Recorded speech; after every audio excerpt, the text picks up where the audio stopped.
சபரீசன் அவர்களும் திரு உதயநிதி அவர்களும் என்ன செய்வதென்று தெரியாமல் தவித்து வருவதாக அப்போதைய நிதியமைச்சர் திரு பழனிவேல் தியாகராஜன் அவர்கள் தெரிவித்தது அனைவரும் அறிவீர்கள்.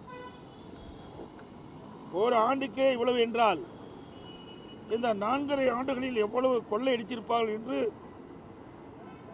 கணக்கிட்டு பாருங்கள். ஊழல் செய்வதை தவிர இவர்கள் தமிழக மக்களுக்கு எந்த நன்மையும் செய்யவில்லை. விஞ்ஞான முறையில் ஊழல் செய்யக்கூடிய கட்சி திராவிட முன்னேற்ற கழக கட்சி. அந்த வகையில் அரசின் பல்வேறு துறைகளில் மிக அதிக அளவில் ஊழல் செய்து தமிழக மக்களை அதிர்ச்சிக்குள்ளாகி இருக்கிறது என்பதை இந்த நேரத்தில் மேதக ஆளுநர் அவர்களுக்கு சுட்டிக்காட்டுகின்றோம். அதை துறை வாரியாக எவ்வளவு ஊழல்கள் நடைபெற்றது என்ற விவரத்தையும் நாங்கள் சுட்டிக்காட்டுகின்றோம். அதனுடைய விவரம் நகராட்சி நிர்வாகம் மற்றும் குடிநீர் வழங்கல் துறையில் 64,000 கோடி, ஊரக வளர்ச்சி மற்றும் பஞ்சாயத்து ராஜ் துறையில் 60,000 கோடி, சுரங்கம் மற்றும் கனிம வளத்துறையில் 60,000 கோடி, எரிசக்தி துறையில் 55,000 கோடி, கலால் வரி டாஸ்மாக் 50,000 கோடி, பத்திரப்பதிவுத்துறை 20,000 கோடி, நெடுஞ்சாலை துறையில் 20,000 கோடி, நீர் ஆதாரத்துறையில் 17,000 கோடி, சென்னை மாநகராட்சியில் 10,000 கோடி, தொழில்துறையில் 8,000 கோடி, பள்ளி கல்வித்துறையில் 5,000 கோடி, மக்கள் நல்வாழ்வுத்துறையில் 5,000 கோடி, வேளாண்மை துறையில் 5,000 கோடி, சமூக நலத்துறையில் 4,000 கோடி, உயர்கல்வித்துறையில் 1,500 கோடி, இந்து சமய அறத்துறையில் 1000 கோடி, ஆதி திராவிட நலத்துறையில் 1000 கோடி, சுற்றுச்சூழல் மற்றும் வனத்துறையில் 750 கோடி, இளைஞர் நலன் மற்றும் விளையாட்டுத்துறையில் 500 கோடி, சிறைத்துறையில் 500 கோடி, சுற்றுலாத்துறையில் 250 கோடி, பால்வளத்துறையில் 250 கோடி. இப்படி பல்வேறு துறைகளில் கொள்ளையடித்தது எப்படி என்பதிலே திராவிட முன்னேற்ற கழகம் குறிப்பாக இருந்திருக்கு. ஆட்சி நிர்வாகம் சீராக இல்லாமல் சட்ட ஒழுங்கு சந்தி சிரித்துள்ளது. மக்களுக்கு போதிய பாதுகாப்பில்லை. தமிழகத்தில் தொழில் துவங்க வந்த முதலீடுகள் அண்டை மாநிலத்துக்கு சென்று விட்டன. அதோடு இப்போ நாங்கள் கொடுக்கப்பட்டதில் பட்டியலில் சுமார் 4 லட்சம் கோடி இந்த 4.5 ஆண்டுகளில் திராவிட முன்னேற்ற கழக ஆட்சியில் பல்வேறு துறைகள் ஊழல் நடைபெற்றிருக்கிறது. அந்த ஊழல் நடைபெற்ற என்னென்ன ஆதாரங்கள் வேணுமோ அதையெல்லாம் நாங்கள் கொடுத்திருக்கின்றோம். இந்த புத்தகத்தில் முழுமையான விவரங்கள் நாங்கள் கொடுத்திருக்கிறோம். நான் குறிப்பிட்ட துறைகளில் ஒவ்வொரு துறையிலும் எத்தனை ஆயிரம் கோடி ஊழல் நடைபெற்றது என்ற விவரம் முழுமையாக இந்த புத்தகத்தில் இடம்பெற்றிருக்கிறது, ஆதாரத்தோடு இடம்பெற்றிருக்கின்றது. இதை மாண்புமிகு மேதக ஆளுநர்கிட்ட கொடுத்திருக்கிறோம். ஆளுநரிடத்திலும் கோரிக்கை வைத்திருக்கின்றோம்.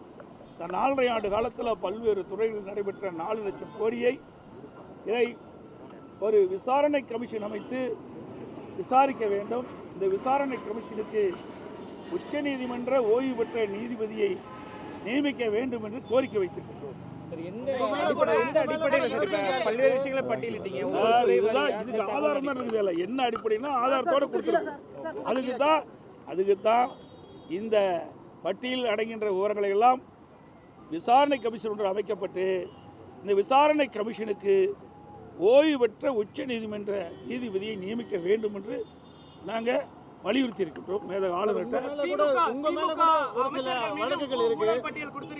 உங்களுடைய ஆட்சியிலையும் முன்னாள் அப்போது இருந்த அமைச்சர்கள் மீது திமுகவினர் புகார் பட்டியல் கொடுத்திருக்காங்க. இதை டைவர்ட் பண்ணாதீங்க, இதை மட்டும் பேசுங்க. அதெல்லாம் ஏற்கனவே பல முறை கேட்டு இதையெல்லாம் ஏற்கனவே நீங்க கேட்டவரெல்லாம் ஏற்கனவே கேட்டு அதுக்கு பதில் அளித்து விட்டது. இப்போ இதற்கு என்னன்னு அதை கேளுங்க, அதை கேட்க மாட்டேங்கிறீங்க. அதை விட்டுட்டு இதை டைவர்ட் பண்ணி நீங்க வேற விதமாக கேட்கறது அவ்வளோ பொருத்தமா இருக்காது. நாங்கள் ஏற்கனவே நீங்க கேட்ட கேள்விக்கெல்லாம் பதில் அளித்து விட்டோம். எம்எல்ஏ கூட வழக்கு போட்டாங்க. உயர்நீதிமன்றத்தில் நான் வழக்கு நடத்துறேன்னு சொன்னேன். வழக்கு போட்டவங்க RS பாரதி திரும்ப பெறன்னு சொன்னாங்க. நிரபராதின்னு நிரூபித்து தாங்க நிற்கிறோம். ஆனால் திராவிட முன்னேற்ற கழகம் ஆட்சி வந்ததிலிருந்து பல்வேறு துறைகளில் நடைபெற்றிருக்குது. இதை இங்கே கூட சொல்லுங்கள, இன்றைக்கி இடி 2 முறை ஒரு துறையில் பல்வேறு ஊழல் நடைபெற்றது என்று சுட்டிக்காட்டி அரசுக்கு அறிக்கை அனுப்பப்பட்டிருக்குது. அந்த அறிக்கையின் அடிப்படையில் ஆதாரத்தோடு கொடுத்துருக்குறாங்க. இன்னும் எஃப்ஐஆர் போடல இந்த அரசாங்கம். அதை என்னன்னு கேளுங்க, அதை கேட்க மாட்டேங்கிறீங்களே. அதே போல கிட்னி முறைகேடு இந்த அரசாங்கமே கண்டுபிடிச்சு அதுக்கு ஒரு குழு போட்டு குழு போய் ஆய்வு செய்து முறைகேடு நடந்தது உண்மை என்று அரசுக்கு அறிக்கை தாக்கல் செய்யப்பட்ட பிறகு இதுவரைக்கும் என்ன நடவடிக்கை எடுத்திருக்குது? அது யாருடைய மருத்துவமனை? திமுக சட்டமன்ற உறுப்பினருடைய மருத்துவமனை. அதனால நடவடிக்கை எடுக்கல.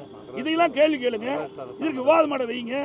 ஒரு தயவு செய்து ஊடக நண்பர்கள் பத்திரிகை வேணும், ஒரு டிவியாவது ஒரு தொலைக்காட்சியாவது இந்த கிட்னி முறைகேடு நடந்தது விவாதம் மேடை வச்சுக்கலாம். எங்க தும்புனா அண்ணா திமுக தும்புனா விவாதம் மேடை வைக்கிறீங்க, இரும்புனா விவாதம் மேடை வைக்கிறீங்க. இவ்வளவு பெரிய நிகழ்வு தமிழகத்தில் நடைபெற்றிருக்குது. ஒரு கொடுமையான நிகழ்வு.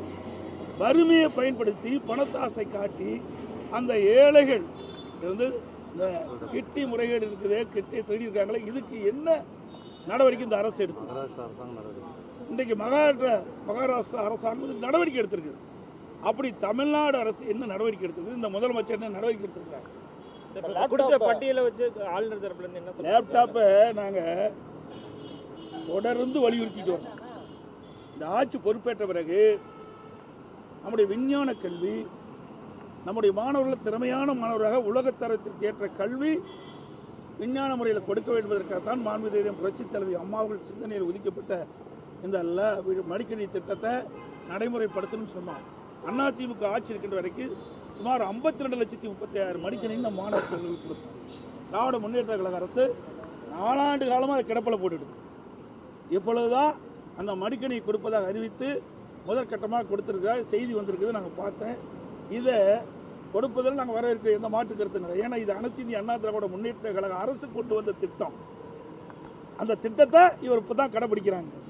இதை ஏற்கனவே நாங்கள் குறிப்பிட்டவாறு இந்த ஆட்சி அமைந்தவுடன் மாணவ செல்வங்களுக்கு இந்த மடிக்கணினி கொடுக்கப்பட்டிருந்தா பயனுள்ளதாக இருந்திருக்கும். சரி, இப்போது கொடுக்குறீங்களே, எதற்காக கொடுக்குறீங்க?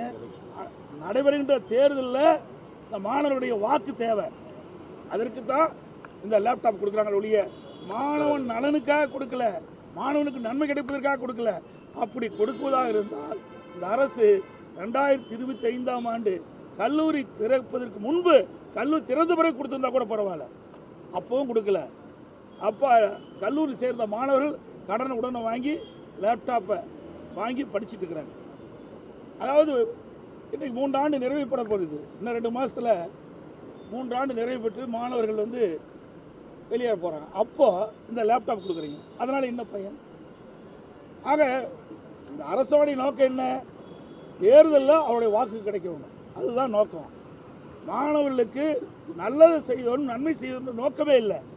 அப்படி உண்மையிலேயே மாணவர்களுக்கு நல்லது செய்ய வேண்டும் இந்த அரசா எண்ணி இருந்தால் நாங்கள் வைத்த கோரிக்கை, இந்த ஆட்சி ஏற்பட்ட உடனே நாங்கள் கோரிக்கை வச்சோம், நீங்கள் தொடர்ந்து நம்முடைய மாணவ செல்வர்களுக்கு அதிமுக ஆட்சியில் வழங்கி வந்த அந்த லேப்டாப் கொடுக்க வேண்டும் என்று கோரிக்கை வைத்தோம். அந்த கோரிக்கை நிறைவேற்றதை இன்னைக்கு 4 ஆண்டு காலம் கொடுத்துருக்கலாம். கடந்த சில நாட்களாக தமிழ்நாடு அரசுடைய செயல்பாடுகள் மிக வேகமாக இருக்கு. பென்ஷன் பொங்கலுக்கு இப்போ எல்லாமே தேர்தல் நோக்கி தான் இந்த அரசு பயணம் பண்ணிட்டு இருக்குது. மக்களுக்கு நன்மை செய்வதற்காக கொடுக்கல, மக்கள் படிக்கின்ற கஷ்டத்தை பார்த்து கொடுக்கல. வருகின்ற சட்டமன்ற தேர்தலில் திராவிட முன்னேற்ற கழகத்துக்கு மக்களுடைய செல்வாக்கு இழந்து விட்டார்கள், தோல்வி பயம் வந்துட்டது. அதில் எப்படியெல்லாம் இந்த மக்களை ஏமாற்றி விஞ்ஞான முறையில் அவருடைய வாக்குகளை பெறுவதற்கு தான் தந்திரமாக இந்த ஸ்டாலின் அவர்கள் இந்த அறிவிப்பை வெளியிட்டிருக்காங்க. அதன் அடிப்படையில் தான் குடும்ப அட்டைக்கு இன்றைய தினம் 3000 ரூபாய் அறிவிச்சிருக்கிறாங்க. ஏற்கனவே திரு ஸ்டாலின் அவர்கள் எதிர்கட்சியில் இருக்கின்ற பொழுது, நான் முதலமைச்சர் இருந்த காலத்தில் அதிமுக ஆட்சி நடைபெற்ற பொழுது குடும்ப அட்டைக்கு ஏன் 2500 ரூபாய் கொடுக்குறீங்க, 5000 ரூபாய் கொடுக்கணும்னு இதே முதலமைச்சர் அன்றைய தினம் கோரிக்கை வச்சார். அந்த அடிப்படையில் தான் நான் 15 நாளுக்கு முன்பாகவே என்னுடைய எழுச்சி பயணத்தின் போது கூட்டத்தில் தெரிவித்தேன், திரு ஸ்டாலின் அவர்களே நீங்கள் 5000 ரூபாய் குடும்ப அட்டை கொடுப்புன்னு கோரிக்கை வச்சீங்க. அதன் அடிப்படையில் இந்த 3 ஆண்டு காலமாக பொங்கல் தொகுப்பு தான் வழங்கப்பட்டது, பொங்கல் பரிசு கொடுக்கல. அதன் அடிப்படையில் இது உங்களுக்கு இறுதி ஆண்டு, இனிமேல் திமுக ஆட்சிக்கு வருவது என்பது இயலாத காரியம். கடைசியிலாவது மக்கள் மகிழ்ச்சியோடு இருக்கின்ற அடிப்படையில் எல்லா குடும்ப அட்டைக்கும் 5000 ரூபாய் வழங்க வேண்டும். நீங்கள் வைத்த கோரிக்கை தான் இப்போ நான் சொல்கிறேன்னு சொல்லிடுறேன். ஆனால் இப்போ 3000 தான் கொடுத்துருக்குறாங்க. இல்லை எனக்கு இப்போதான் வந்திருக்கு, எனக்கு தெரியல. அது முழு விவரம் கிடைத்த பிறகு அதற்கு உண்டான பதில் சொல்றேன். தாங்க எல்லாமே தேர்தலை நோக்கி கொடுக்கப்பட்ட அறிவிப்பு. 2021ஆம் ஆண்டு எப்படியாவது ஆட்சிக்கு வர வேண்டும் என்ற அடிப்படையில் நிறைவேற்ற முடியாத அறிவிப்புகள்லாம் அறிவித்தாங்க. அறிவித்தபடி அந்த தூய்மை பணியாளர்கள் கேட்குறாங்க. இந்த அரசாங்கத்தில் 2021ஆம் ஆண்டு திராவிட முன்னேற்ற கழக தேர்தல் அறிக்கையில் என்னென்ன வாக்குறுதி கொடுத்தீங்களோ அந்த வாக்குறுதி அடிப்படையில் தூய்மை பணியாளர்கள் இந்த அரசாங்கத்தை கேட்குறாங்க. அவர் கேட்குறது நியாயம் தானே? நீங்கள் கொடுக்கப்பட்ட வாக்குறுதி தானே கேட்குறாங்க. நீங்கள் கொடுக்கப்பட்ட வாக்குறுதி அடிப்படையில் தான் நாங்கள் வாக்களித்தோம், நீங்கள் முதலமைச்சராக இருக்கிறீங்க, உங்களுடைய ஆட்சி வந்திருக்குது, அதனால் நிறைவேற்றுன்னு அவர்கள் போராட்டம் நடத்தியிருக்காங்க. ஆனால் இந்த அரசாங்கம் கொடுக்கப்பட்ட வாக்குறுதியை எப்பொழுதும் நிறைவேற்றிய சரித்திரம் கிடையாது திமுக அரசாங்கத்தை பொறுத்த வரைக்கும். அதுபோல் 525 அறிவிப்புகள் 2021ஆம் ஆண்டு அறிவித்தாங்க. அதில் 4இல் 1 பங்கு கூட நிறைவேற்றலை. இதுதான் உண்மை, யதார்த்தம். இது மட்டும் இல்லை, இன்றைக்கி தமிழகத்தில் பல போராட்டம் நடந்துருக்கு.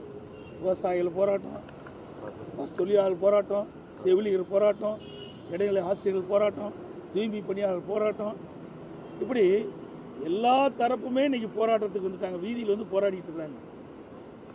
இன்றைக்கு தமிழகம் ஒரு போராட்ட களமாக மாறிவிட்டது. இந்த ஆட்சி விரைவில் அகற்றப்படும் என்று இதிலிருந்து தெரிகிறது. நடைபெறுகின்ற சட்டமன்ற பொதுத் தேர்தலில் அனைத்து இந்திய அண்ணா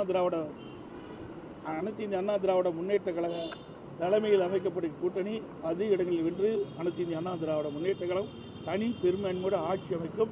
இவ்வளோ பெரிய ஊழல் எந்த மாநிலத்தில் நடக்கல, தமிழ்நாட்டில் தான் நடந்திருக்குது. அதுக்கெல்லாம் மக்கள் உரிய தீர்ப்பை வருகின்ற சட்டமன்ற தேர்தலில் அளிப்பார்கள் என்று சொல்லி